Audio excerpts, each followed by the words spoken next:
we all head out. So we will take advantage of every last minute of Christina's time, but are really happy to have Raleigh taking that on and to have some overlap so that we'll have a really seamless transition. So I think those are the housekeeping. All right. So Natasha, you are here as Natasha. We have here your name and face. Fantastic. So tonight we are going to do a few things. One, I just want to make sure everybody got the information about the public roundtable on December 11th. Just as I mentioned in an email, we moved it to a Saturday in order to make it more accessible for early educators who are not as available, obviously, during the weekday workday. So we will start at 10 a.m. on December 11th. We'll have one more meeting between now and then, but wanted to just make sure it was on people's radars. And the roundtable notice is out, so we will hopefully have folks starting to sign up to testify. I would encourage you to encourage your networks to sign up. It will be a really important way for the task force to hear directly from educators, from center directors, from advocates, from anyone who has a stake in this work. And they'll have a chance to testify with 4 minutes per person, and then task force members will have a chance to ask questions of panels. I know that this was not on the original calendar for the task force, so I understand that not every task force member may be able to attend for the entire meeting, and some of you may not be able to be there at all. Totally understand that. We'll record it, and certainly we should have enough task force members to hear things firsthand and pass along questions that we can then fill in the rest of the group. If you know you're not going to be able to attend, but you know there's some particular things that you would be interested in hearing more about, questions that you have, please let me know that, and we can make sure we ask those questions in the hearing. Any questions or concerns or anything about that hearing or roundtable?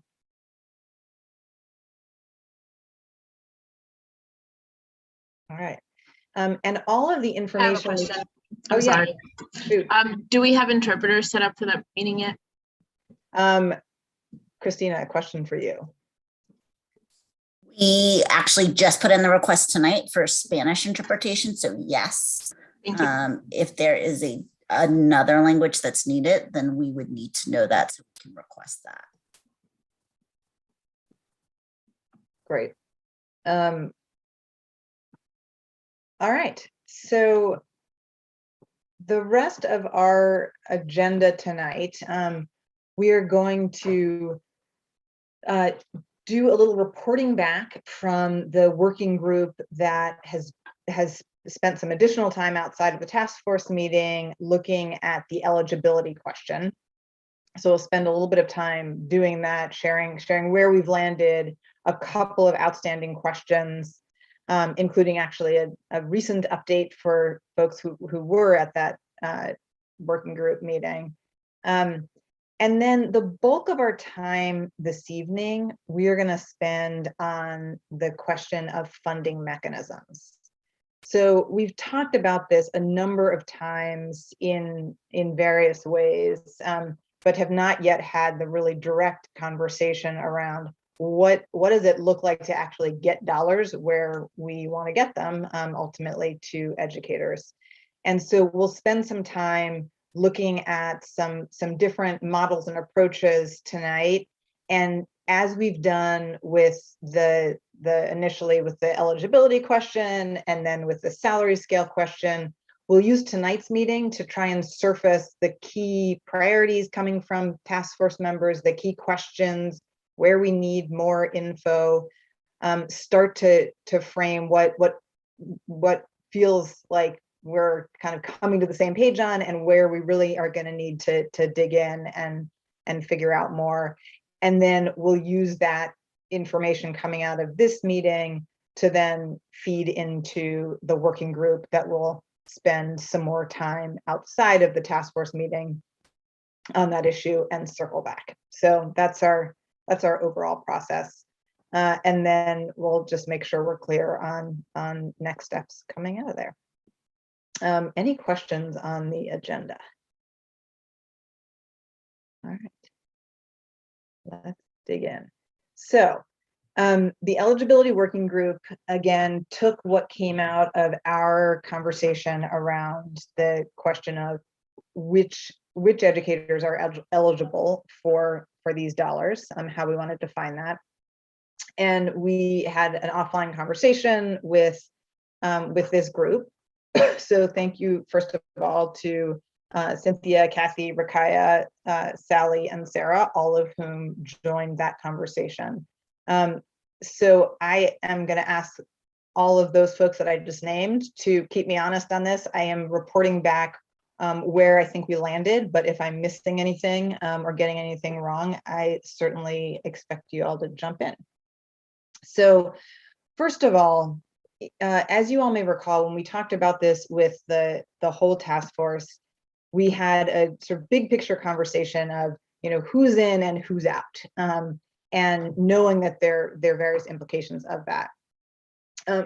Big picture, big picture, the working group landed on a couple of sort of significant, kind of stakes in the ground. The first, classroom teachers are the priority and the primary and immediate focus. Now we largely get that direction from the language in the legislative language, but where there's sort of gray around the edges, we wanted to be really clear on that. And so in a moment, I'll review the titles that fall within that focus. But another piece that came up in that conversation was that our framework and language should also include pre-ECE 1, and we'll talk a little bit again about what ECE 1, 2, and 3 is, but that's pulling on the power of the profession framework that we'll talk about in a little more in just a moment. But that for folks who aren't even on that scale yet, that we want to recognize those individuals as part of sending a message about the career ladder. So part of what we're trying to do with the salary scale is to reinforce messages about a career ladder, and that although the starting wage for those particular roles is likely minimum wage, and so it's probably not going to be something that would be on our salary scale or draw down this particular, this funding, that naming it seemed important. So classroom teachers are the priority. And then the second thing that we talked about that folks really felt like we needed to be clear about in our recommendation is that first point notwithstanding, that we have to acknowledge the ripple effects of increasing educator salaries. And so the reality is that any significant changes to salaries, and we're talking about significant changes, are going to have ripple effects across a childcare facility, including center directors, although others as well, and this idea of wage compression being a risk that we want to name and acknowledge. So we're not suggesting a salary scale, putting center directors on a salary scale or including them in this particular fund because of that primary focus, but we know that we're going to need to consider how this impacts the broader budgets of particularly centers. So those were sort of some big picture things. I'm going to go through one more, or actually two more slides, and then I want to open up. But if people have questions as we go along, please just drop them in the chat so you don't lose them.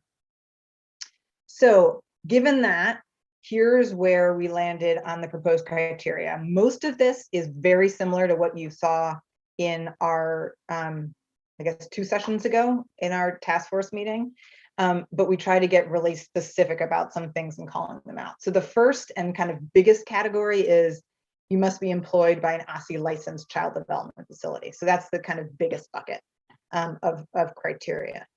Then in line, as I mentioned earlier, with the power to the profession definition of early childhood educators, and there's a link, if you're in your deck, there's a link here to what that all looks like. these are the titles as coded in ECE's licensing system that would be eligible.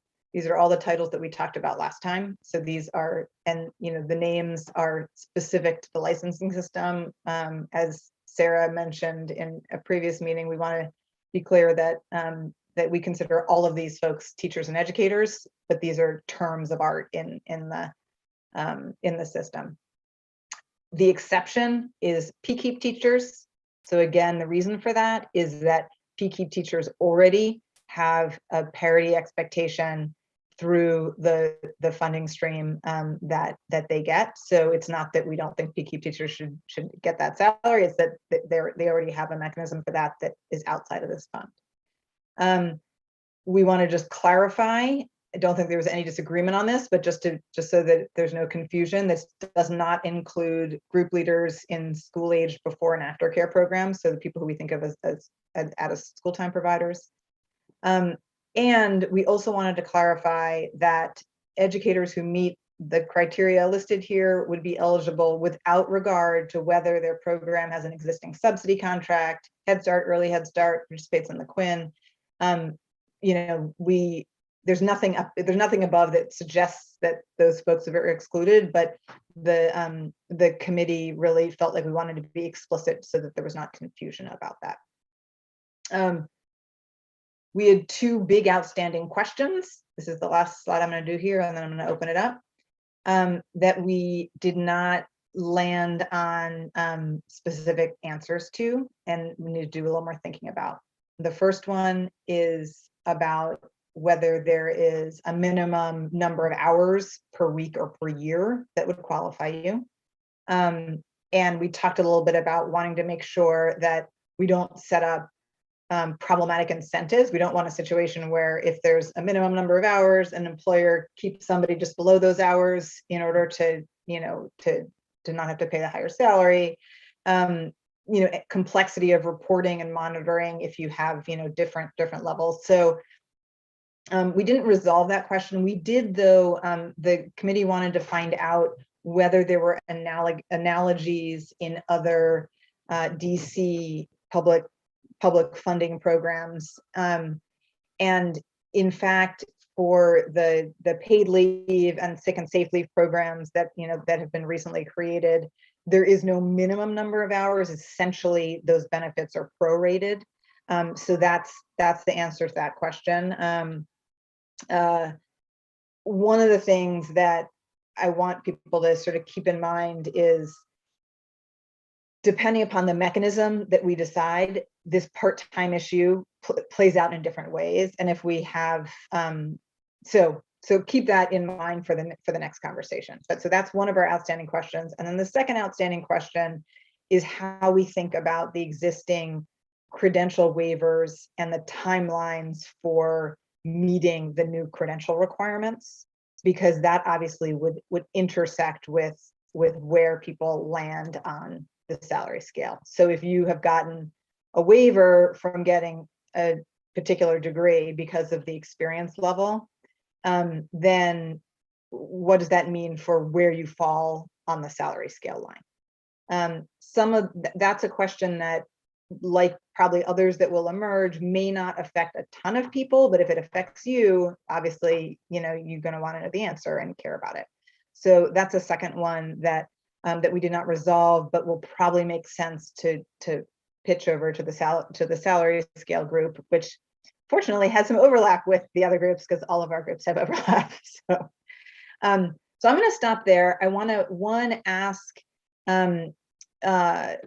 all of the folks who were part of that conversation if there was something that you think I missed here or that you want to explain further. So let's start there and then open up to other questions. And I see that Christina's got one in the chat, but for Sally and Kathy and Sarah and Cynthia, who were all part of that conversation, is there anything else? Oh, thank you, Natasha, for the reminder. Is there anything else that I missed?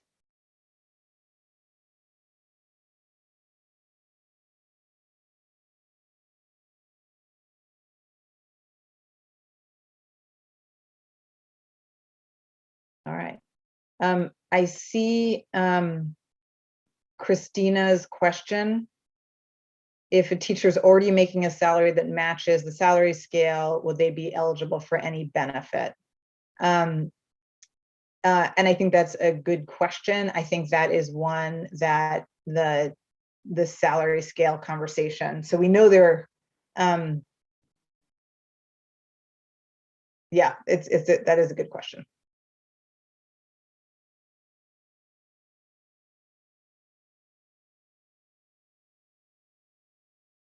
I'm thinking mostly of the lower wages, assistants, and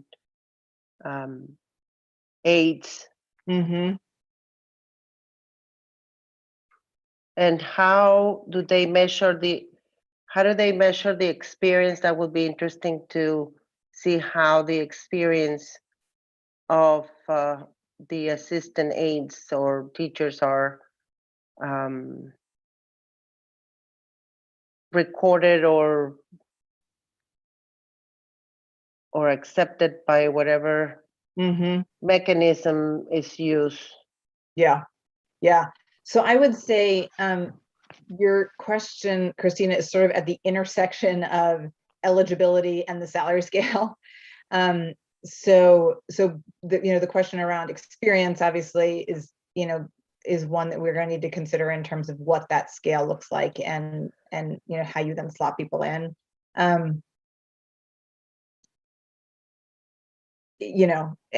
how and probably the mechanism as well, if we end up with a short-term and long-term mechanism. But I think that is I don't know if others have feel free to chime in on thoughts around Christina's question, but at the very least we should make sure we add that to that salary working group. Cynthia, you had a question. Yeah. Hey, I guess maybe to Christina's question, I'm trying to think about that because I'm like thinking if a person is already making the minimum wage already, but the kickback could be that they're not getting the benefits and all the other things that go with it.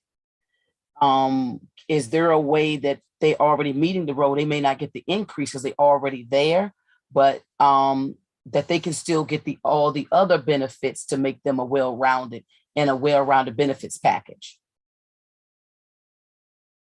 So that they can feel supported, that they can get, not have to worry, because some of them may actually pay for insurance separate, but not as a benefit. So if we write it in a way that they can they already at the salary cap of the entry level, and then they will be working towards bringing themselves up with the educational piece if what we're deciding to do. But as far as the salary goes, they may not have an inclusive package where they're actually getting benefits, but they can still get, a way to feel supported, and they can keep their salary without paying for that insurance and those other pieces, sick leave and all the other things that we can probably put together to keep, that package. Because I was reading a little bit about that in the reports that we had. Yeah. Thanks, Cynthia.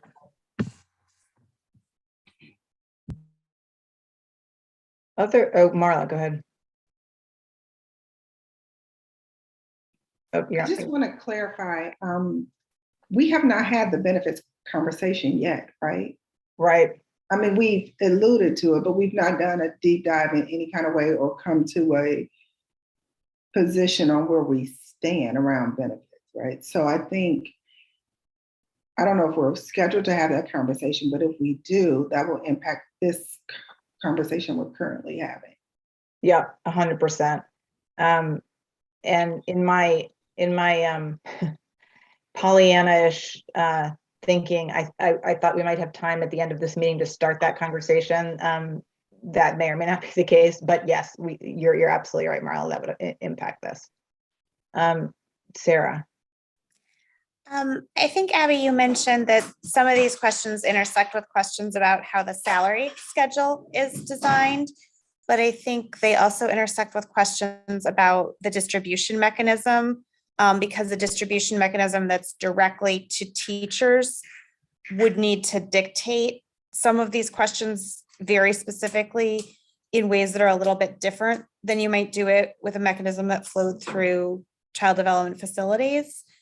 And Ms. Davis's question made me think about a question you asked, I think the very first time we met, about, we know there are already some child development facilities that pay their staff more than other facilities do for a variety of reasons. And there is a real question about, are we trying to get everybody to the exact same level tied to their credentials, regardless of what their current salary is and what their employer may have tried to do already to increase their wages?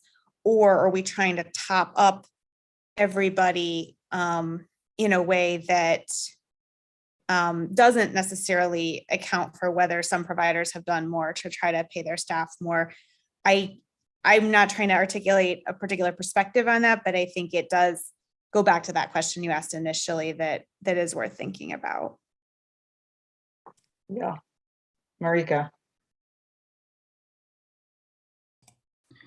I do agree that some providers may pay their staff more, but it's not as if that's sort of a surplus. And just want to acknowledge that the funds can definitely be redistributed. So if we, for example, focus on the baseline funding, whatever savings, I use that term very lightly, that occurs can be used for other things like facilities, additional benefits, the impact that this is going to have on administrative salaries as well. So I don't want us to think about this as sort of excess, but rather an opportunity to redistribute those resources into some much needed areas. Yep. Yep. I hear that. So I'm hearing from both Marika and Sarah that part of this is, I mean, if you think about, I mean, one, you know, the money's fungible if it's at the program level, not if it's direct educator, but if it's at the program level, that and could be redistributed in ways that strengthen the program. And we've talked about not wanting to punish providers who already have figured out some way to pay their workers higher salaries, that they shouldn't be, you know, they shouldn't be punished as a result of that and not get funding. And the ones who are typically using an unsustainable source, like foundation funding. Yeah. So you know something about foundation funding, Marika?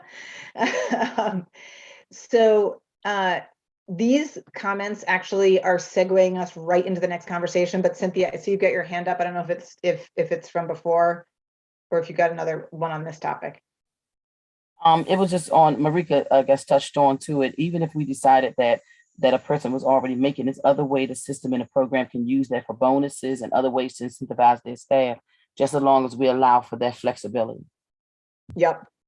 Okay. So just want to add real quick, because in the readings of what you sent today, there is also professional development incentives that could bring people to the next level. And that could also be part of the benefit. And I don't know if we have explored that. Yeah. Thanks, Christina. Sally. Yeah, I think Sarah touched on this in the chat a little bit, but I think we do have to be careful about talking about using these funds potentially for other things other than salary. You know, I think we have to go back to what does the actual legislation say, and you know, if we start talking about potentially using it for other things like facilities or beyond salary, you know, then you start to be concerned about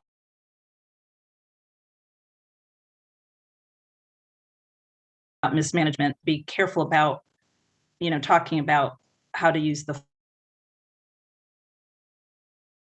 funds. Yeah. Oh, did Sally just disappear? Oh, there she is.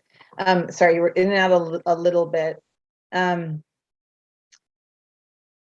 Oh, someone, Christina Setlow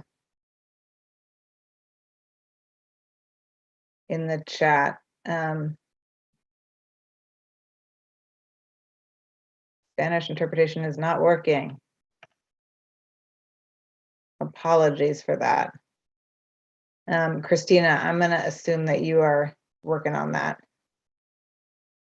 Yeah, I'm looking into why it's not picking up, Marlene. So So I wanna move us into the funding mechanism, because I think we're already getting there, and I'd love to just provide. Abigail, can I just say one thing before we Yeah. go quickly? Because that's not what I thought I heard Marika say, that the funds would go to facilities in that way. What I heard was that centers that already pay at a certain level would not be excluded. They would still receive the funds. Those funds would go to teachers and educators, but then they could reallocate those less predictable funds to other places. So not that these funds would be used for everything, but that they would not be excluded, so that they could reallocate these not sustainable funds to other places. I thought that's what she was saying. And so that we wouldn't exclude centers who are already paying at this wage for that reason, because it would be a penalty. Yeah, thank you for that clarification, Marla. And I think that partly, oh, sorry, I'm having trouble keeping up with the chat. So wait, do we want to pause until? No, I'm sorry. Somebody had noted, but it's back on, so it's all good. Okay, great. Sorry, the chat. You all are doing a great job in the chat, but it's hard to keep up. So yeah, I think there's a question around, can you reallocate funds? And there obviously are reporting questions that we'd have to be thoughtful about. And there are, supplant questions that we need to think about, given different sources of money. So I hear I think there's a theme around the notion of not punishing people for already doing a good job on paying their educators. But we also want to make sure that their oversight, there are ways to track funds and oversight. And I see a couple comments in the chat, that like Cynthia is saying that we can find ways to do that. I mean, I think that's probably true, and we just need to be really thoughtful about it. So, we can't assume it. I want us to be careful about using the word reallocation, because it makes it seem like we're reallocating these funds to a different place. That is not what I think we're talking about. Yeah, we're really talking about reallocating existing private funds and how you could use those funds towards other items, because now you're also getting this additional support for teacher salary. I think the other reality is we don't have current information at the system level on what people are making. So designing some kind of system with current data that subtracts the difference and tries to differentiate everybody's amount based on that difference is probably not feasible. Yeah. So let's get into this, because I think a lot of these things that we're talking about, I see Marla and Marika, just hold off for 1 sec. I think you'll have a chance to chime in on this stuff. So again, in the deck for tonight, you'll see these links. These are all things that are in the background research and materials folder. So so you've got access to them that way as well, but they may be helpful to look at as we talk. So I want to introduce a few considerations that have sort of come to the top as we've been having these conversations. So as you all alluded to, we've jumped into this this conversation around mechanisms through a number of different routes over the course of our task force conversations. So most of this on here should not look particularly surprising. But I wanted to just highlight a few of these things. So as we think about do you all even see? Are you seeing the slide? Yes, okay, great, sorry. Yeah. So the first sort of principle here around stability, that what we are shooting for, and some of this is exactly the kind of thing that you all were just saying in terms of sustainable sources of funds, but ultimately we want educators to be able to rely on increased wages. So this is not a, you know, maybe I'll get this, maybe I won't, I don't know when, I don't know how, you know, this, we want there to be some kind of predictability around it. And similarly at the program level, that there should be an ability to plan budgets to sustainably meet wage expectations. And again, there are multiple ways we can do this, and ensure program quality. So you're not doing wages at the expense of, you know, everything else, and not passing on costs to families. So again, those are just some basic principles that we've talked about multiple times that are, you know, I'm seeing Marla shake her head like, whoo, that's a tall order, right? So for sure. And that ultimately our goal is a strong and stable childcare market. So what we don't want to do is destabilize the market by creating situations where educators are likely to move, for example, from, you know, one place to another because funds are, you know, are limited.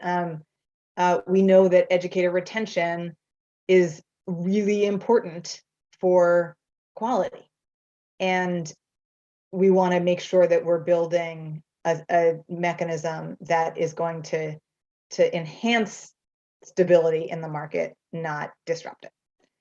A second category of consideration is timeline. We've again talked about much of this, but the first thing being, we have, you know, $50 million that is ready to go to educators this fiscal year. And we do not want to lose that opportunity for all kinds of reasons that I do not need to explain to this group. Given that some of the ways in which we might, some of the mechanisms that we might consider are going to take longer than others to stand up, depending upon, for example, data system capacity, and you know, other factors. That may mean that as a task force, we choose to recommend one mechanism for the short term, where there's something that we think we can stand up more quickly that can meet the timeline to get these dollars out, and that meets our, you know, our overall goals, but may not be what we see as the right long-term system. So I want to put that out there. Again, we've kind of danced around that in this whole group, and we've talked about it, you know, a bunch of folks have talked about it individually, but I want to just name that is one thing that I think the task force should be considering, even as we look at these mechanisms today.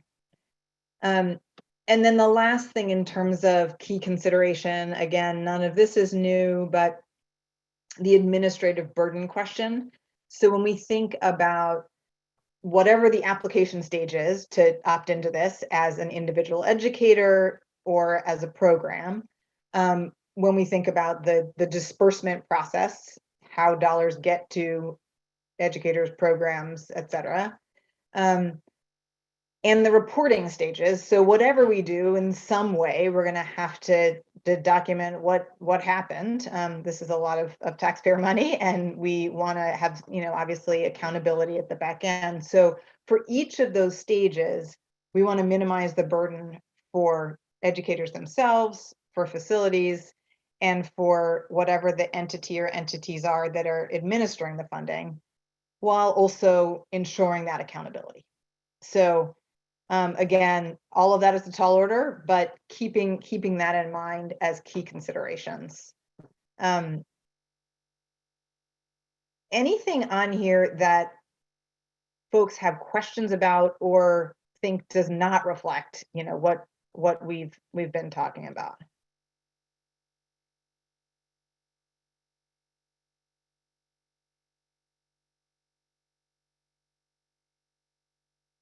All right, so I'm going to now get us into the meat of the conversation for this evening. So with that backdrop of those sort of key factors that we want to consider, there are, you know, lots of iterations of this, but there are sort of three big buckets that we can think about as potential models for how we get dollars out. The two research papers that I shared in advance via email and that are linked on here speak to this in much more detail. And so I hope folks will bring in all of the things that you read that you thought were interesting. But one way to think about this is there is a direct to individuals model, so direct to the workforce, to the workers, to educators, where the public entity would either directly pay this wage supplement to educators or contract with a vendor who would do so. In that kind of model, the educator would need in some way to initiate the process. Now, they might get support in doing that from an intermediary, but they need to say, yep, I'm in, I want this, and I qualify, and I'm providing some information in order to be able to get that funding. And that model would require some kind of employer verification. Exactly what that would look like, who knows? As an example of this kind of model, you all have an information sheet of a program out of San Francisco, which, what does it stand for? It's like the, hold on, compensation and retention early educator stipend. So that is one example. They're actually trying to move away from that particular model, which I can provide more info about. But that gives you an example of that. The second category is through childcare facilities. So there would be either through a contract or a grant agreement with childcare facilities that chose to participate. There'd be an agreement that stipulates the salary requirements. So if you take this money, you're going to have to meet this pay scale, along with whatever other reporting requirements and any other requirements that you'd want to put in there. And programs would then get a pot of money based on some formula, some combination of factors that would be expected to go towards salaries, again, with the caveats that we just talked about, that might allow them to spend certain other funds that they had been spending on salaries in other ways, with accountability. So what you see down here is, I mean, the childcare subsidy contract is in some ways an example of that, although again, as we know, the child care subsidy is at an individual child level in terms of the funding, and we'd be talking about a programmatic level, but some form of contract that could go on top of the subsidy contract or a separate contract. PKEEP as a program is also funding that goes to the program that then is expected to be spent in part on meeting those teacher salaries. So that's an example of how it could happen. And then the third category, and I know that a bunch of you were able to be on those info calls that Sarah's team did on all of these OSSI programs.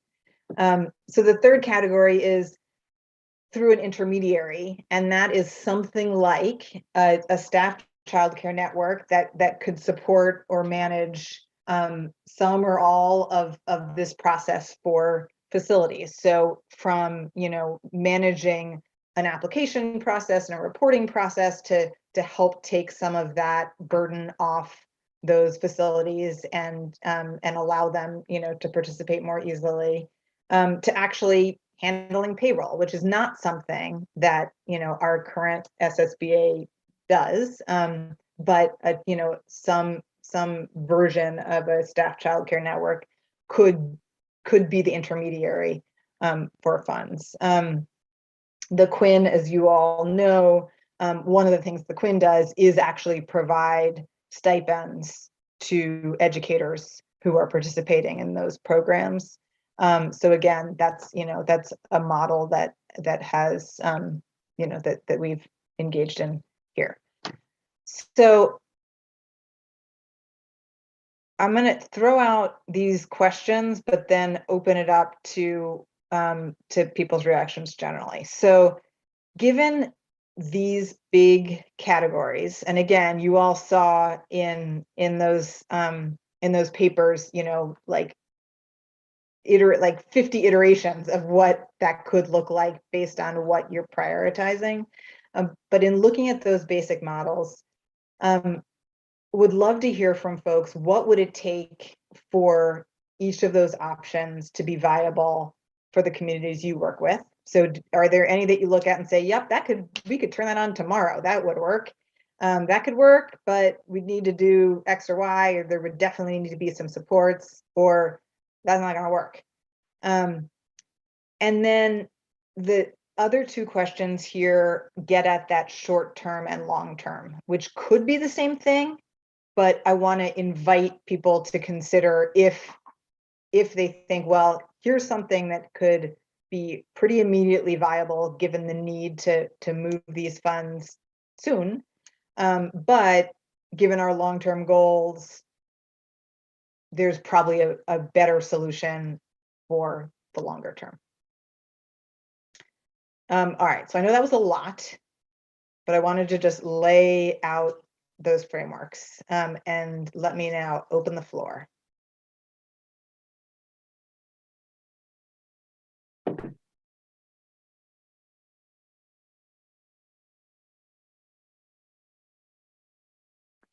I think one of the interpreters is having a hard time getting into the interpreted room. Yeah.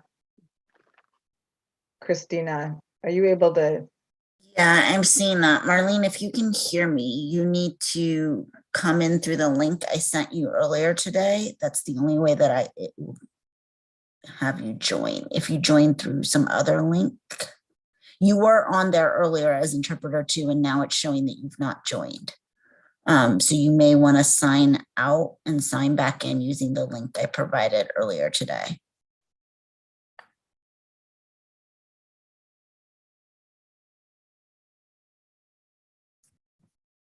And apologies for the challenges. Abigail, you can go back to the slides with the 3 sections there? Yes. So okay. Abby, did you hear what Julian said? No. He said he's able to continue interpreting if you want to continue. Oh, thank you so much. And we'll try. I have a question. Get back in. I have a question about the direct to individuals. When they talk about employment verification, well, and that's probably in the detail, but we just need to make sure that the employment verification is tied to the license of the school they work and not to any other, Social Security and things like that. And I'm just, looking at this. This is the risk of the first one, when people might not be able to get the funds. That's the only challenge that I see for that one.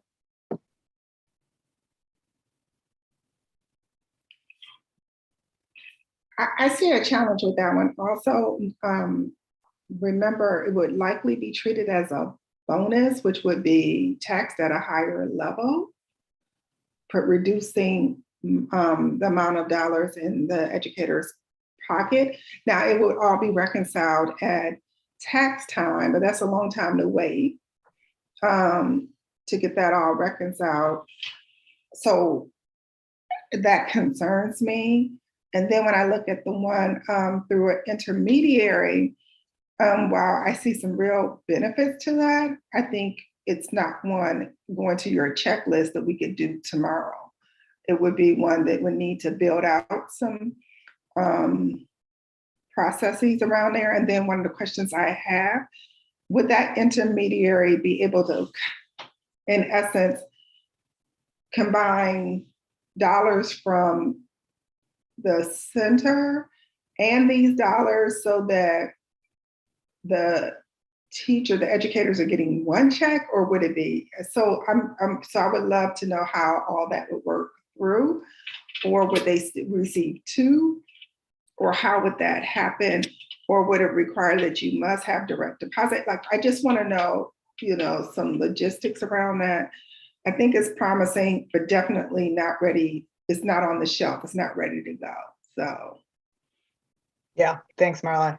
And I think I just want to note that, the sort of in the weeds questions obviously are further down the line. That said, raise them, and we should just record them, because at some point we're gonna need. And so, I'd like us to think relatively big picture now to start to sort of shape it. And yet I appreciate those specific questions.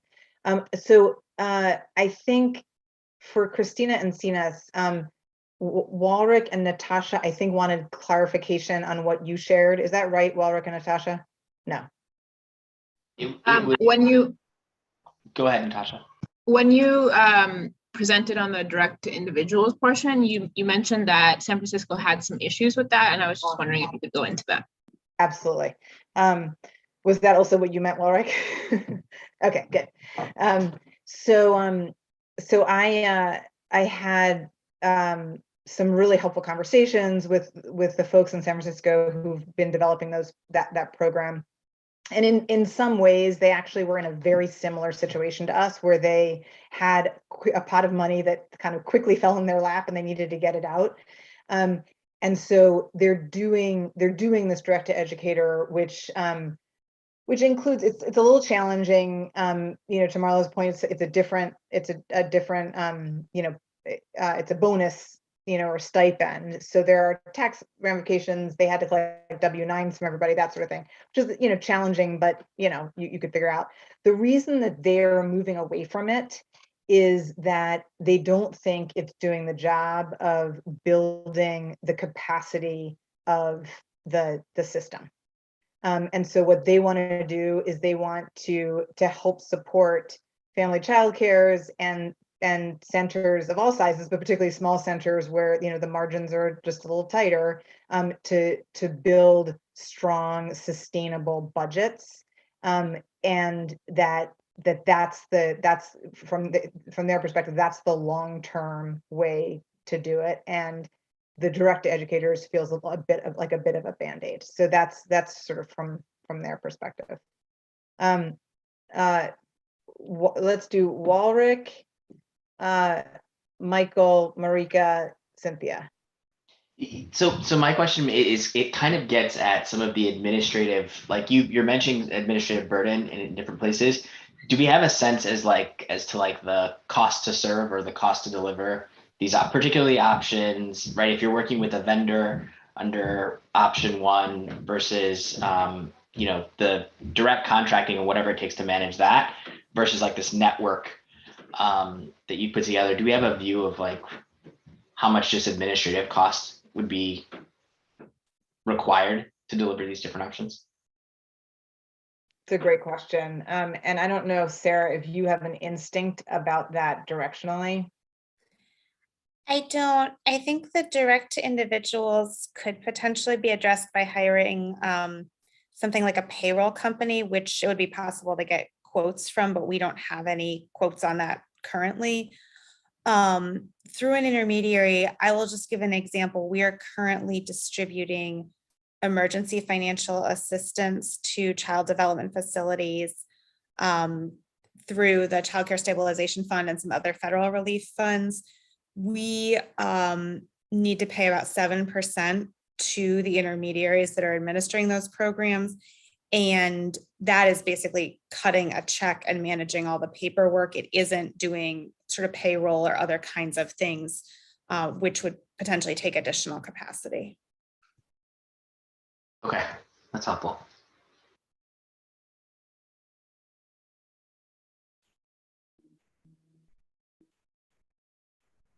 I've forgotten the order that I said. I was. And Michael was. Okay. It was me and Michael. Yeah, sorry, I thought it was me, but then I froze because I didn't want to step on anybody. Can you say a little bit more about the capacity thing? Like what capacity objectives were not getting met by the San Francisco program? Was it that they weren't building the workforce, or that they were trying to add like actual seats, or like I guess it could mean a lot of things, and I don't know, like, what they're optimizing for, and if that's what we're optimizing for. Yeah, I mean, I think that there's a question as to whether you're building the capacity of the system, or or whether it's like a specific wage initiative, that is independent of that. And obviously there are levels to all this, but I think, and I should look at my notes from those conversations to get more specifics, but I think that the idea was that you would need to continue doing this.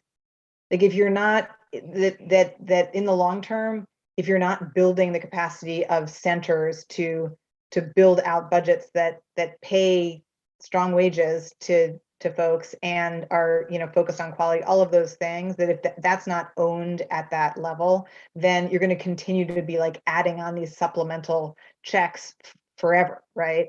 So instead, what you want to do is you want to build that capacity with funding to back it up, because we know that the market does not solve this, that there needs to be these additional public supports in the childcare system in order to make it work.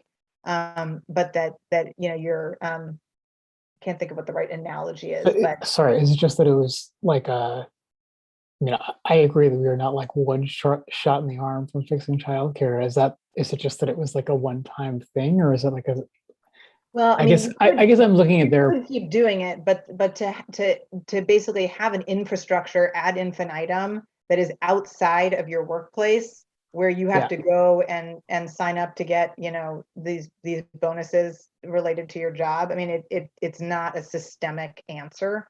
I think that was their concern. Interesting. Okay, no, that's actually really helpful. Thank you. Abigail, just one small thing on top. Did it also get to like the predictability aspect that you mentioned earlier? Like, the perception of predictability is that if I actually have a wage of X and I'll receive X plus Y for as long as that entity outside of the center is going to provide that Y amount. Is that part of the? Yeah, for sure. 100%. I think that's a huge part of it.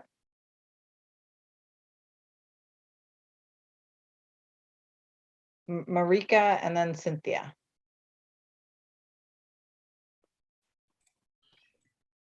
Yeah, I'm leaning towards the middle through childcare facilities. I think pre-peak keep is somewhat familiar. It's also program-wide, so that means it impacts all classrooms in the facility and all the educators working in those classrooms. I think additional attention will have to be paid to administrative burden, provide us the funding in advance, as well as providing technical assistance both to the educators and the administrators. And the educators in particular, because in many ways, then the educators are penalized if the administrators don't enroll the entire program in the system. So there has to be sort of this dual focus on making sure we're informing the educators so the educators can advocate for their facilities to be a part of the program. Yeah. Yeah, thanks. Cynthia. I'm also leaning towards the middle version because administratively, at least RC, Wake and a couple of these administrators facility information. And because we're participating already in the COVID, they have a little bit more easier way to distribute those funds so that the program can get what it needs, and to stipulate that to the staff. The third version, I'm a little worried about that one. Through the staff childcare networks, because I guess basically because I participated in them, and sometimes they tend to have additional burdens and things like that. If we can find a way to monitor how they, not putting in additional stipulations for you to jump through hurdles just to get it because you're going through them to get the funds, because we have seen in the past that going through these networks that centers actually get benefits and homes doesn't. So I don't want a situation like that to happen in this situation where somebody get, ill-treated in some way. So I'm kind of leaning to the one in the middle a little bit more. Christina. I'm just a little concerned, and maybe Cynthia, you have more insights, but and Marika already mentioned it, is I think the administrative burden, especially for the smaller homes that might not have the capacity. So, how do we make sure that they're supported in the implementation of something that they will have to do all the administrative work?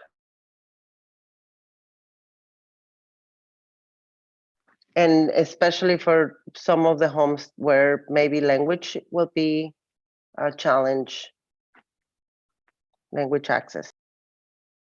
Yeah. And I suppose there's a world in which, just to make things even more complicated, you could do some combination of the second and the third category, where centers that have more capacity, you could do the direct to the center, but if there are some of those capacity challenges that you talked about, Christina, that people could opt into a more networked approach. Sarah. I will just say, from the perspective of what is and isn't feasible right now, that ECE does not currently have capacity in place, nor is there an existing entity on the scene that has all the capacity to do that third intermediary bucket. It would take, there are structures that could be adapted to do that. There are structures in other states that do that, but it would take time and resources and additional stakeholder engagement, to Ms. Davis's point, to design something like that in a way that would actually work for child development facilities. So that might be a good strategy longer term, particularly for some segments of the market, but it's not something that we could put in place overnight in a way that would work for people. I guess I'm also curious, given what Maria Christina Encinas just said, I don't want to step on your role, Abby, but I'm curious what you think would work best, given that, or if there's other things that you think would work well for the homes and the programs you were talking about.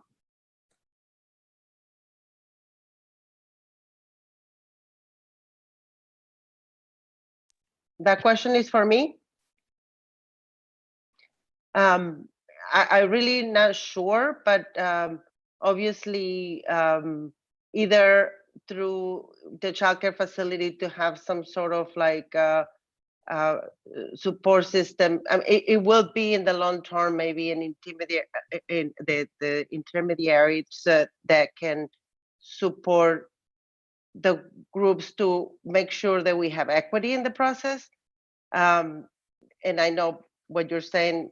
I understand that will be a difficult, but as Abigail said, a combination of both will be the optimum. I'm not sure if that could happen in this first, round, but and I understand the limitations that we have, but also consider if we go with through childcare facilities, how do we gonna, ECE, if you're distributing the money, what are the components of equity that you will put in place to make sure that the smaller centers will also receive the money without having all the administrative burden? I don't have the answer, but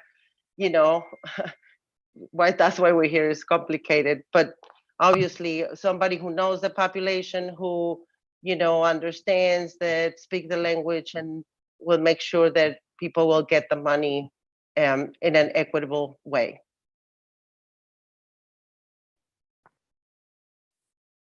Michael and Cynthia.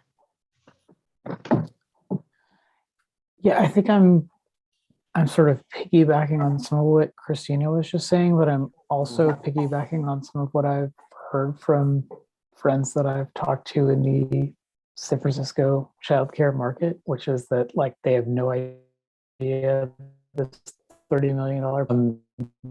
So I think one important thing is to be able to get communication to both communities so that we have a sustainable funding stream, because apparently like lots of people who are being helped a lot by, by this program in San Francisco. And I mean, like the parents who are, a large source of support for it and probably don't know that they're benefiting from higher quality and more accessibility. Like I think we should also, as we're thinking about the implementation of this, like the cheapest thing we can possibly do in this process is also make sure there's like some sort of like small badge of approval that makes sure everybody knows that like this program is doing things to help them.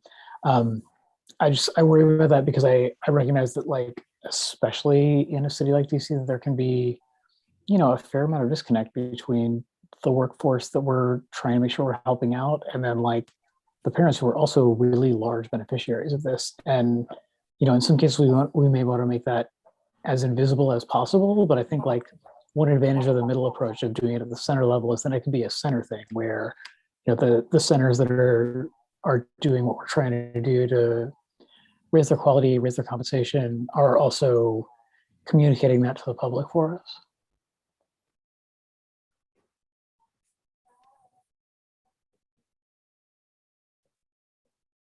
And I see some questions in the chat here. I've got Cynthia, you're up next. Natasha raised the question around how it counts in terms of income and the benefits cliff question. So my assumption is that it would also create it would create the same challenge as the increase to salary, but I'm not certain of that. Others may have a better idea. I think that the benefits cliff question generally is one that we've all named and that we need to keep an eye on. I just, in another conversation this week, I got turned on to this super cool calculator that the Federal Reserve in Atlanta has created. That's a benefits cliff calculator.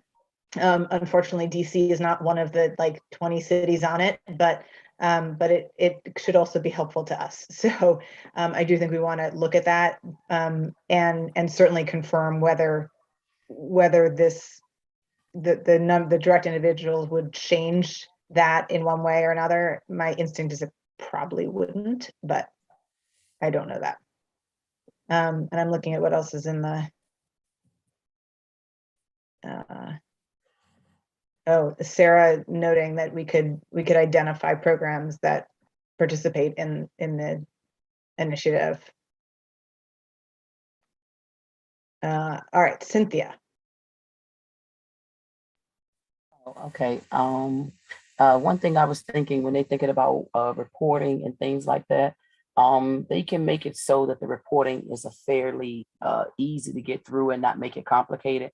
You don't need to have a reporting of 30 pages just to turn a report to be able to get those things. Make it where it can be a checklist to make sure you have it, and then you put in your description, something easy that some of smaller programs can get the work done within a reasonable amount of time, because smaller programs do multiple jobs.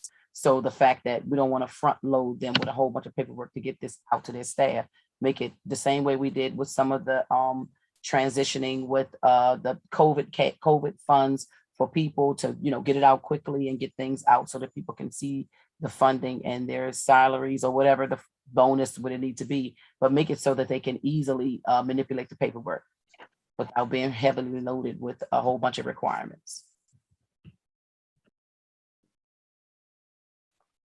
And piggybacking on that, could, like, if we go through the middle choice in make it equitable, we could treat facilities, big centers, and homes with different categories or different requirements that it's doable. I mean, since the capacity for the different programs is different, and going through, the childcare facility, but in an equitable way.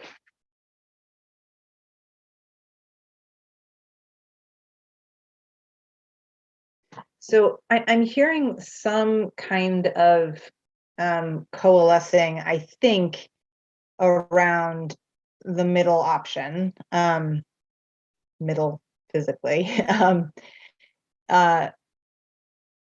Is that, am I hearing correctly? And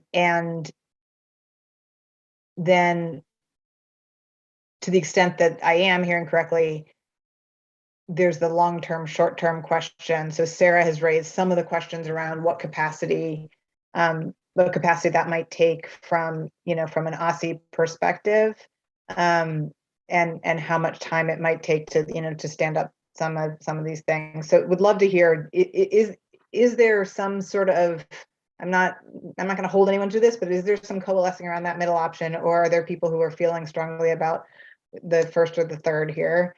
And how do we think about what's viable short-term versus the long-term goal? I think the problem with the middle action is just the language that it says childcare facilities instead of like, because I maybe in my mind, in my own, it means like big centers, facilities. So how do we make it so that it's more inclusive? Got it. I'm using that as the language that is in the the code. So when I'm saying childcare facilities here, it includes child development homes and child development centers of all sizes. But I take your point, and we would certainly make that clear.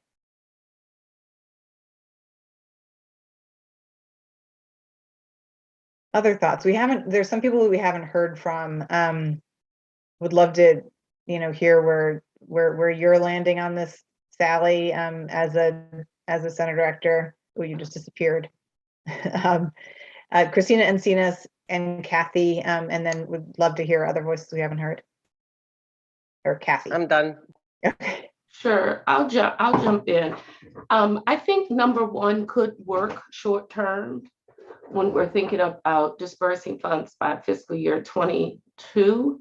However, I did have a concern around how the bonus would be calculated. Is this a set bonus that is distributed to each teacher and it's the same, or is it calculated based on education level and experience, sort of in line with the salary scale? Yeah, I think it's a great question. So first of all, just to play back, so your sense, Kathy, is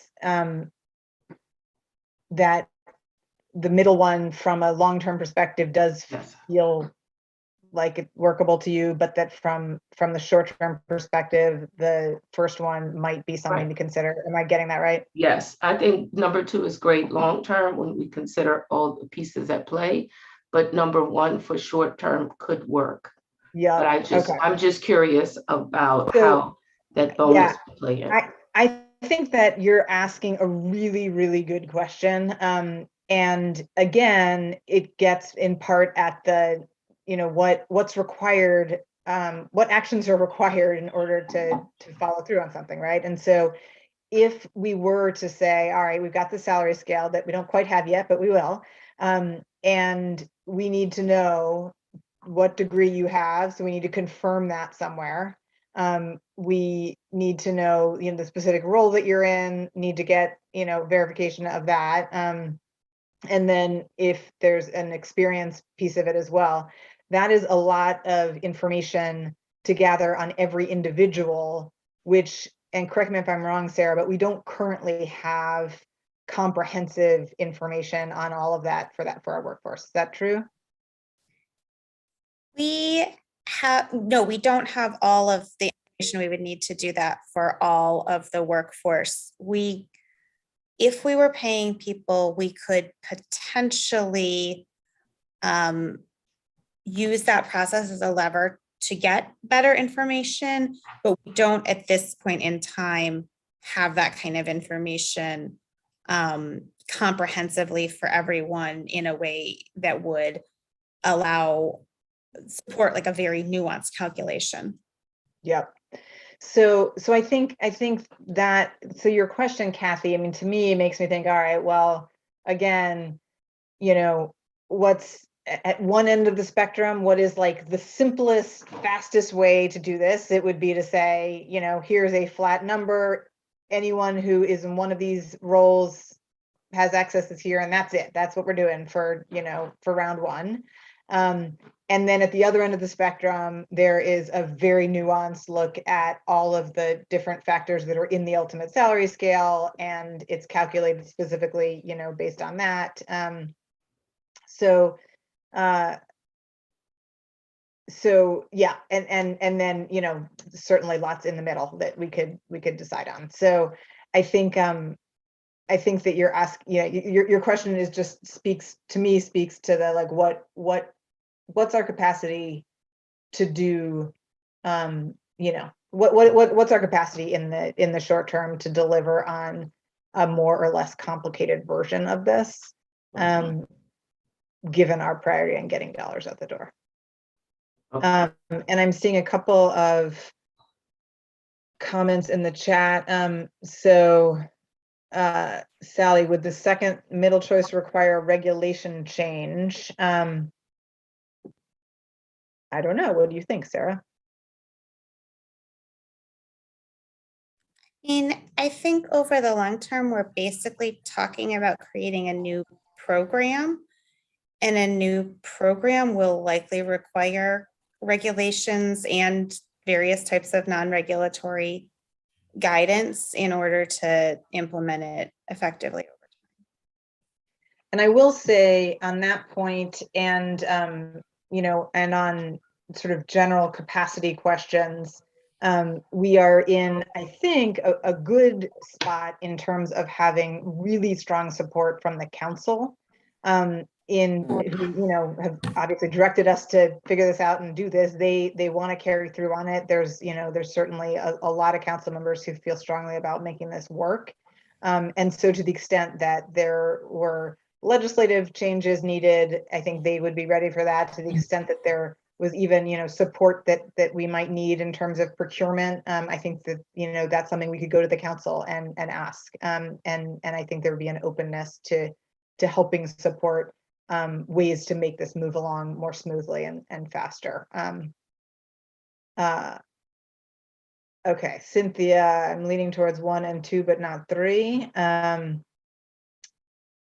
Accounting for degrees in process. Yes, Natasha, yet another complication. Thanks for throwing that one in. Marika, if 1 is the fast track option, we can consider. Great, so here's a resource for us to look at. And then Natasha's comment, a teacher could self-attest their credentials or pursuit of credentials and register on a database. So yeah, I mean, I think that again, at one end in terms of making it a relatively low lift, you know, you could have teachers do that. Even that is going to take some effort to get the word out, make sure everyone, you know, has the information. And again, I think given that this is a pretty significant chunk of dollars, I think we would need some kind of accountability or verification in that. So, you know, which again, you could potentially do through a relatively simple process, but it would require every employer to also weigh in. So just keeping that in mind.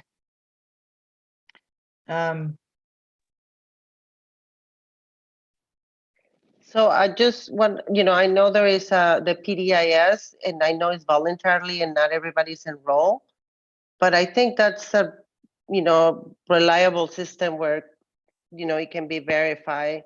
And I'm not sure, I mean, I'm sure Aussie probably, although it's voluntary, the goal is to have all licensed childcare workers enroll in that system. And, you know,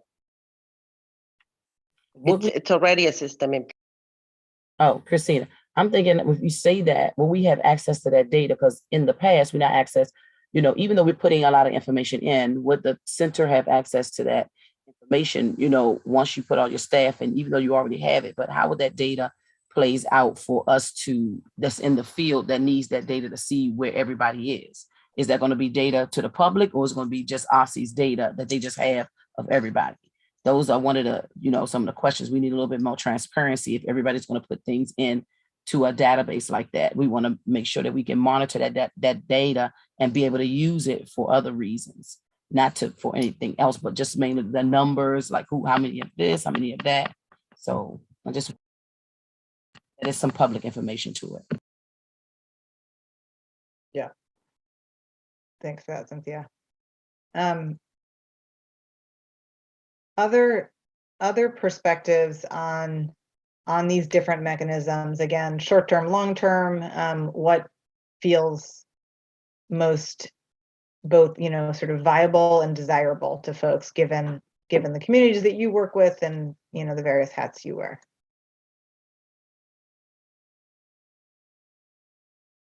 Marla. I think that the second one is probably the best functionally, and it makes the most sense. I do want to say, when we start thinking about building out another program and regulations, that some duplication of effort, because if you're involved in multiple programs, a lot of times you have to represent information in multiple ways, and it's the same information, and so it creates an administrative burden, especially I would think on smaller centers or so I just want to make sure that there's some streamlining so that if we're going to load into one system, it can maybe feed multiple ends and you're not loading into multiple places for each program that you're participating in through OSCE. Yeah, I mean, I think that speaks to the administrative burden priority that, I think at all levels, educator, program, and same thing with the, at OSCE's level, we don't want to make this more complicated than it needs to be. And to the extent that we can leverage existing systems, we should. And I know that, there's certain things that are underway at OSCE, and, OSCE's been looking at the various systems that they have and where things need to head, outside of this program. But keeping this in mind as part of what some of that planning looks like, I think will be really, really important. Walrick. I mean, just really like a plus one to what I think it was or Marla just said. I think I'm looking at that middle option as well, but with a keen eye on just around like the administrative burden piece, and I think about just broadly, but then also what Christina, I think earlier had raised, as well as Cynthia, right? Administrative burden, particularly for the smaller staffed organizations, like just being mindful of on the implementation side, what's the solve for that, right? Is it different level of information? Maybe that's not it, but it's the same level of information, but some additional support for that administrative piece, as well as the simplification aspect, right?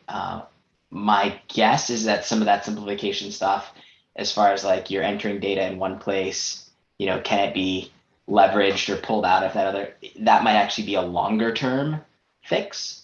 And so maybe in the near term, there's like the arms and legs, right, to help bridge the gap, but longer term, there's an eye towards how do you streamline and make it even more efficient.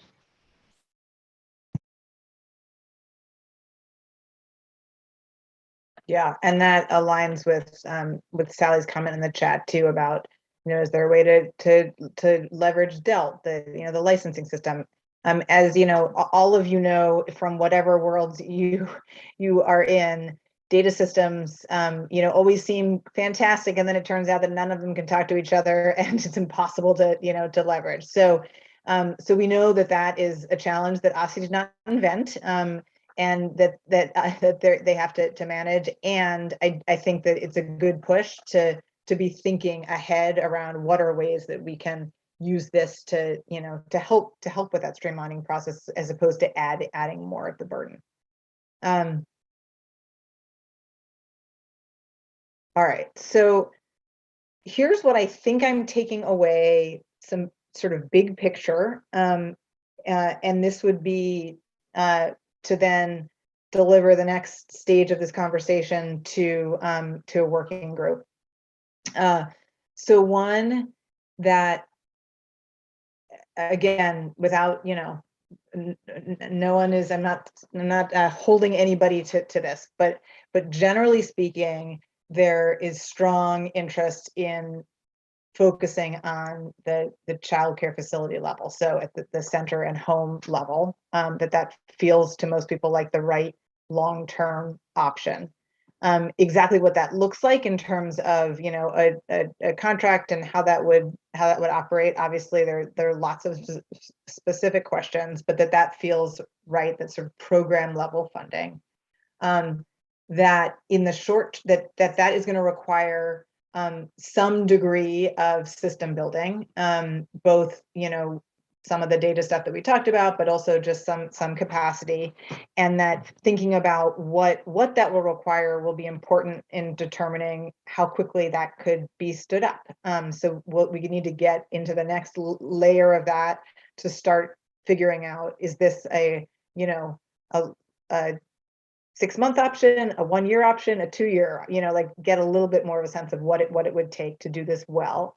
And that therefore there might need to be an in the meantime option that is some other version.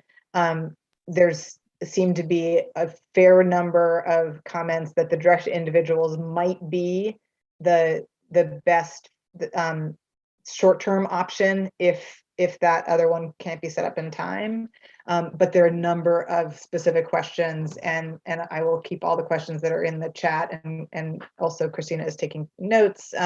So there are a number of questions about the implications of that, but that's sort of big picture what I think I'm taking away. And then a lot of specific suggestions. And so I'm looking at Cynthia's, can we find a way to meld maybe option 1 and 2 for short and long-term goals? Can I just add something? Because I'm looking at the middle one, and it pretty much looks like charter school payment, process. So I don't know if we, this is exactly how charter schools get paid. And so I just want to make that comment. So there may be some things we can learn from that process. Is that what you're? That's, compared to the pre-keep, it's much more comprehensive, but this is how charter schools function in terms of how they get paid based on enrollment and their expenses. Is that right, Sarah?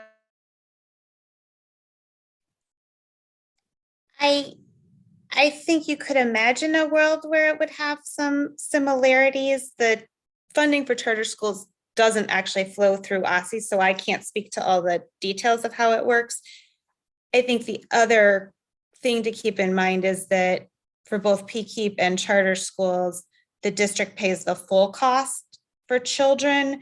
And I think in this case, we are not talking about a world where we pay the full cost for all children, but where the district is providing some kind of increment that combines with either subsidy or the parent payment to get to the full funding level that would be needed to reach these compensation goals for staff.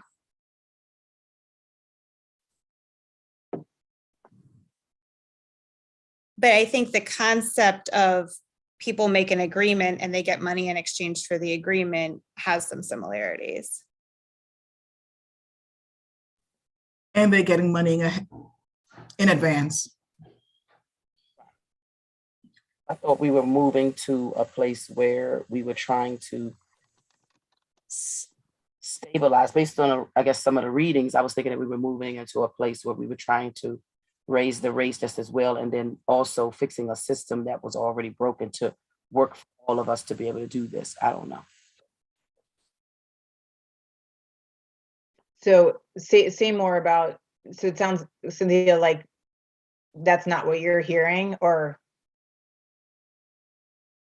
No, I just thought we were moving to a place where not that parent, because I thought we were moving a little bit away from parents having to have that burden to raise their rates and putting other things in place to try to help that to happen.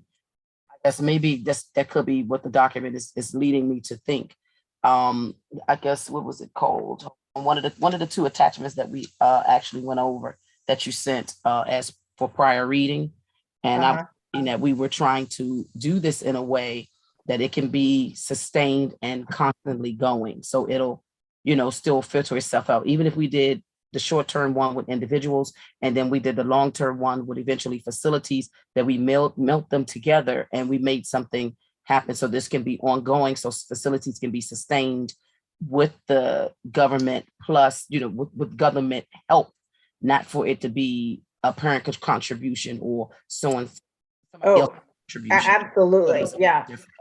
I 100% think that what you're saying is what our objective is, and I think what people are working towards here. Yeah. So I don't know if there was something that made you think that the passing on to parent cost was part of this, but I think, yes, that is definitely not where we want to head.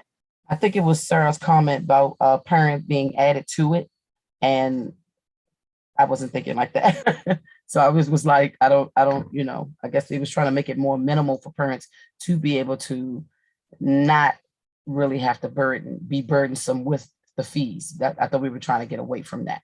I see what you're saying. So I think if I'm understanding what Sarah was saying, that parent fees are a part of the system. What we're trying to do long term is to ensure that parents don't have to pay more than, and in birth to 3 it's 10%, in Build Back Better it's 7% of their income on childcare. So I don't think that we're necessarily saying that there would be no parent parent copay in any scenario, but we certainly are saying that we don't want the added costs of wages to be passed on to parents, and we certainly don't want to be going in the direction of increasing parent fees. We want to be going in the opposite direction in most cases. Thanks so much. Thank you. All right. Any other comments on this one?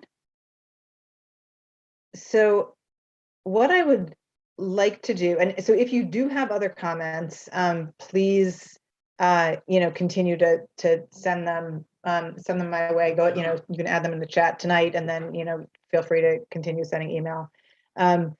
I think we've gotten some really good sense of the group here, and we'll need to really dive into the details to see what actually feels workable given some of the priorities that we've laid out. But this was a really helpful conversation, so thank you all for engaging in that. And miracle of miracles, we do have a little bit of time before we need to close out, and so what I would like to do, see, this is my trick, is if I don't put it on the agenda, then and just surprise, then somehow we end up with more time. So I would love, and I'm gonna stop sharing my screen. So the question that I think it was, I don't remember who it was, somebody raised it earlier, about the benefits question. So we have spent some time kind of touching on the salary versus benefits question, and just as a review for folks, when we looked at the salary scale conversation last time, we started by noting that the Birth to 3 Act is very explicit that in talking about the concept of parity, that it includes both pay and benefits. So that language is very clear. The Pay Equity Fund speaks more specifically to salary, but it's all part of the broader Birth to 3 effort. And so while we have spent our time, particularly given that one of our deliverables is the salary scale per se, we spent our time focused on the salary issue. I think there's been, there've been a number of questions around, well, how and when do we start thinking about the benefits piece? So I want to throw out a couple of questions and then just sort of open the floor to get people's take. So one, there's a basic question of prioritizing. So given limited resources, and, you know, maybe $70 million in, you know, in starting the, not this fiscal year, but next, maybe that is enough to do everything. But to the extent that it's not, which I think many of us suspect that, although it sounds like a lot of money, that it's probably not. How do we want to prioritize? So do we want to say, for example, we want to focus on salaries first, get to that salary scale that we lay out, and then after once we get there, look at benefits? Do we want to figure out a way to do some salary and some benefits where you're sort of simultaneously doing both? So in other words, you sequence it in some way, you know, or do you try and sort of do it simultaneously? And what kind of guidance can we give about what parity looks like in terms of benefits, which is trickier in some ways than salary. You know, there's obviously we're making lots of judgment calls on the salary because there are ways in which you can't compare the DCPS scale to what we create. So we're already, you know, we're already doing some of that. Would need to do some of that on the benefits front. And what, again, from a prioritization perspective, what benefits? So is there an emphasis on particularly focusing initially on health benefits, for example?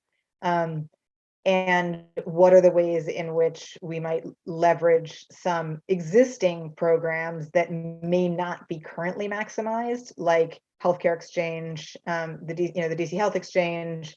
Are there ways that we could begin leveraging some existing resources that are outside of this pot of money that could actually move the benefits needle, even if that $70 million isn't enough to do it?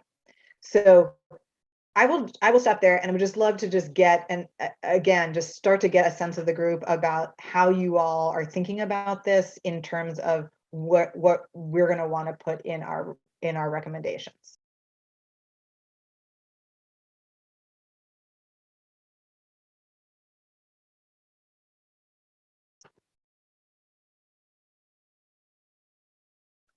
So just my 2 cents, I think that if we increase the salaries without taking in consideration the impact of people losing the benefit of health insurance through the city, but at the same time knowing that as small companies, the cost of health insurance is almost prohibited. And so, you know, I don't know any mechanisms that could step in to do it in a way that, you know, the childcare facilities of any size could provide that benefit without having to pay the high dollars. But I know that, you know, it's prohibited, but I cannot see how raising the salary and losing your insurance, it's any benefit for anybody.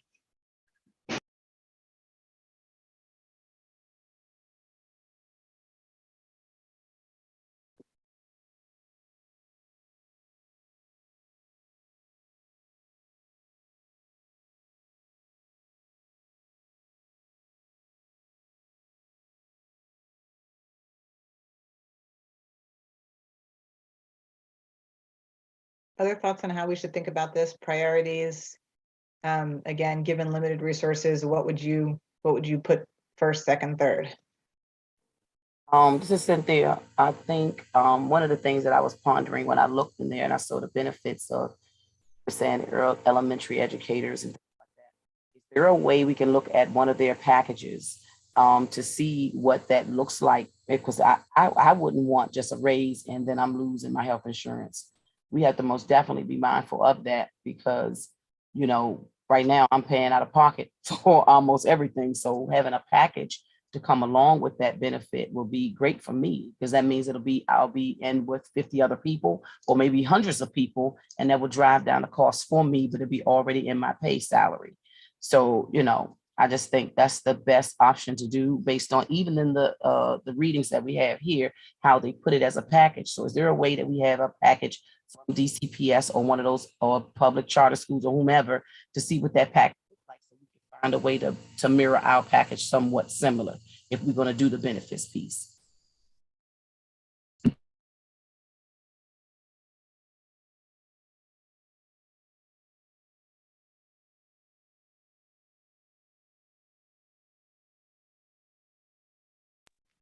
I think charter schools manage their own health insurance because they mostly big enough to get the good rates. So that would not, I don't know if there is any organization that provides health benefits to charter schools. I think they do their own.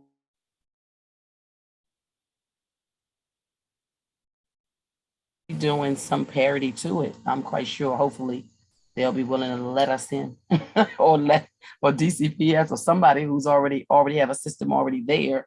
If we're doing some level of equivalency and we're filtering into a system, you know, they may be opting to add us in. You know, they already have packages already. So if they opt in, and plus that will keep the cost down also with, you know, you already have 400 or 500, they got thousands actually. So we already getting in, we're smaller guys, adding about 400 people to an already, you know, extensive package.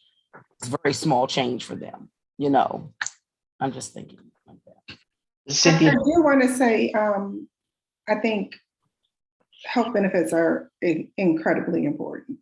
And so I think we need to be thinking about any decision we make, what's the impact on a teacher's ability to have health benefits, either through DC HealthLink or through their employer. There are organizations that do bundle health benefits for charter organizations or nonprofits. They allow a lot of different organizations to be part of kind of a consortium of benefits. So I think we just need to make sure that we're not in any way having unintended consequences around health, which is essential for the teachers. So that I just want to make sure that we include both in our considerations. And I see a couple of questions in the chat.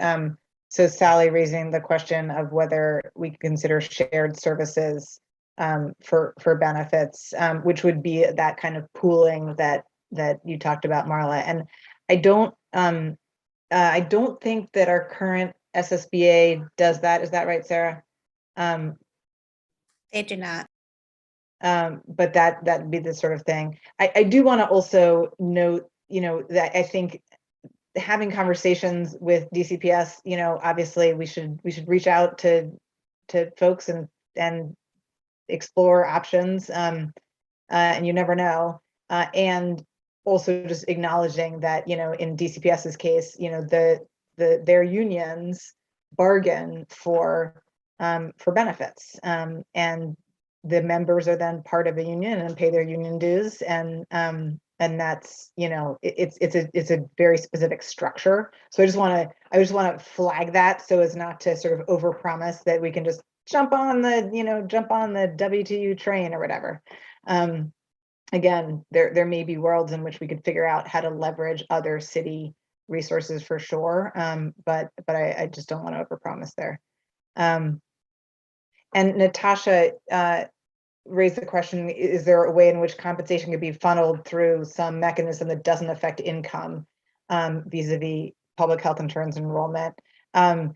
I don't know the answer to that question. I do know that one of the things that, you know, that was in one of the, I think it was the Gina Adams and Danielle Ewan piece that you all read, looking at essentially looking at the tax code as a way to try and address some of this, and whether you could have certain waivers for, you know, for salary amounts that then wouldn't apply against your benefits. So I think there are ways theoretically to do that. I imagine they're pretty complicated, and there's probably a pretty high bar for that kind of a change. But again, you know, we should explore whether there are possibilities there. I also think that this question of the benefits cliff, it's a little challenging because we just don't really know how many people would fall into that. And so it's certainly something for us to, to do a little more digging into to see whether we can get a little sense of the scope of what that problem would be. And then that might help us figure out what some possible solutions will be. Are there more targeted solutions that would work, or is this going to be something that's going to, be a much more sort of systematic hit on people, in which case we need to think about a broader solution. Abigail, I do want to say, and I want to remind that DHHS has been doing a lot of work on the benefits cliff. We might want to consult with them and find out what sense they have of it, because I know this has been something that they've been looking deeply into. Yeah, thanks, Marla.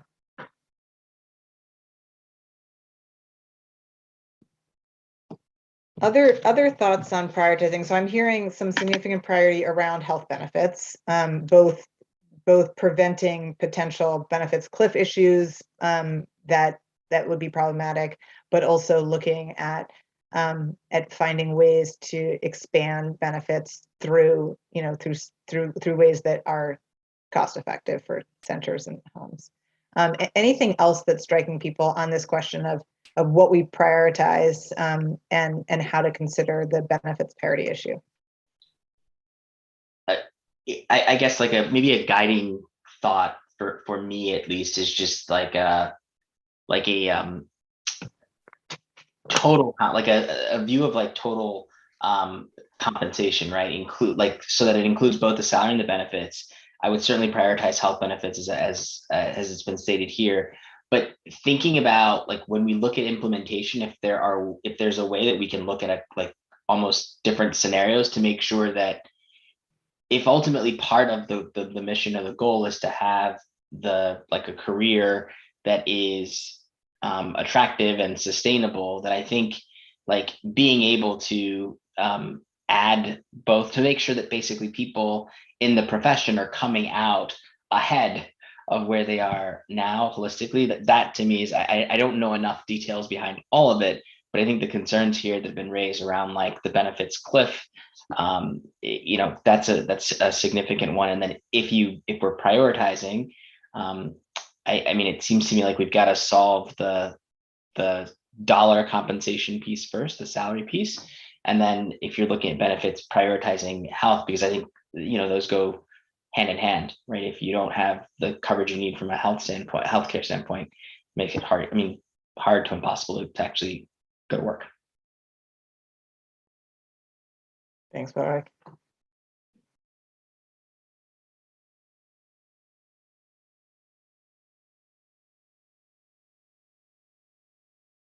Any other thoughts on this question?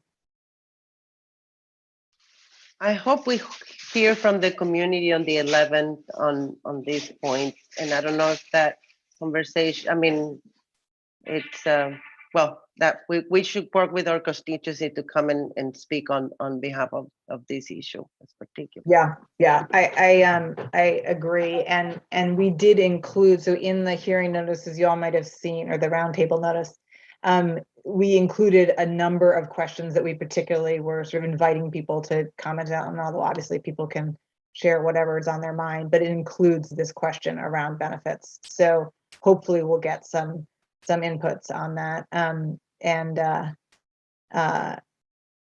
Yeah, and I do think between DHHS and other resources, I do think we can take a pretty good attempt at trying to gauge the size of the benefits cliff problem, so that we have just some sense of what we're dealing with, because I think it's just very hard to know.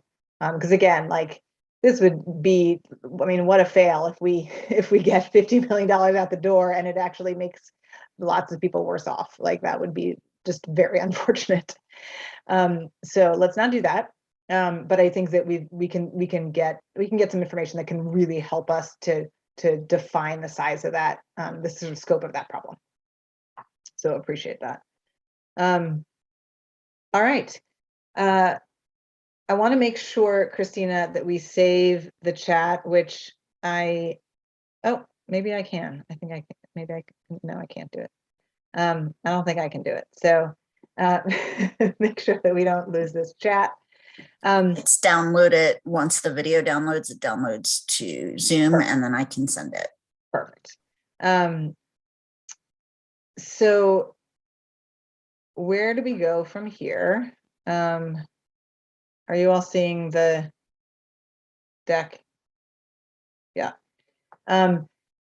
So, all right, moving forward, we've got those couple of questions to finalize on the eligibility piece, but our more active working groups at this point, the salary scale working group is meeting on Friday. So we will again take what we talked about at our last meeting and distill it down to what we think the big questions are, and see if we can push the ball at least further enough down the field that we can come back to the task force with additional outstanding questions. And then this payment mechanisms piece. So we've gotten a lot of helpful guidance, I think, in this conversation. Thank you to those of you who have volunteered for that working group. We've actually got a couple of meetings on the calendar for that, because we had a lot of folks who are interested in some dueling schedules. So we will take advantage of all the brains we can. And then we have not yet scheduled for the accountability and oversight piece, but it feels like this is the right order to go in. So we'll start to address some of that down the line. We've got a meeting on December 9th, so that's in just 8 days. So we won't miss each other too much. And then, yeah, we've got two weeks in a row. And then after the new year. So please, please, please, as you ruminate on this stuff and you come up with brilliant ideas, or you realize another big roadblock that we hadn't considered, please send them my way, because we really, want to try to get, we really want to try and narrow down the questions and firm up these proposals soon. We're already getting started on drafting some of the initial parts of the report, and you all have that table of contents, but just at least some of the sort of background and principles. We can start to fill in some of the eligibility stuff. So we'll begin starting to flesh that out, so that we'll have some things to react to as we go along. Encourage folks to sign up to testify on the 11th. All of the materials can be found on the chairman's, what is it? What's the website? It's www.chairmanmendelson.com, then /ECE. Okay. We'll send that out to you all if you don't already have that, but that has the roundtable notice and how to sign up, and it also has links to all of our meeting materials and all of the background research stuff. So so that everybody can see all of that and use it to help us figure out a path forward.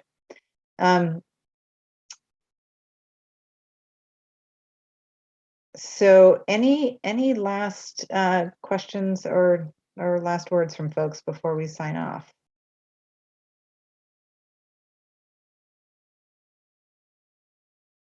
All right, I want to thank everybody again for not only your level of engagement in these conversations, but I know that that you all are putting a lot of time into this, because I'm seeing you at these various working group meetings and info meetings, and I really, really, really appreciate it. I know people have lots on their plates, so thank you for that. I think we are making good progress, and we'll keep on keeping on.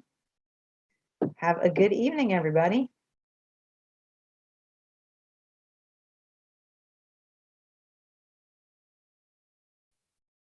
Abigail. Yes. Hey,